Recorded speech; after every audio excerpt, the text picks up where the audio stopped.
அமாவாசை படையல் சாதம் சாம்பார் நல்லா கெட்டியாக வச்சுருக்கேன். சாம்பார் பொரியல் வந்து கோஸ் பொரியல்,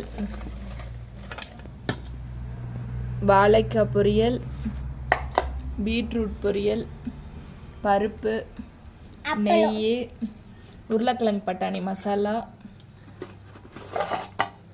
ரசம்.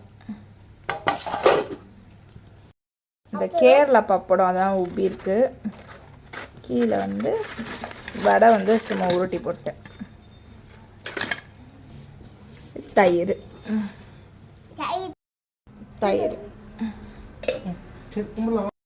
ஸ்வீட்டுக்கு ஒயிட் அவல் ஊற வச்சுருக்கேன். அது கூட தேங்காய் போட்டிருக்கேன். இது கூட நாட்டு சக்கரை.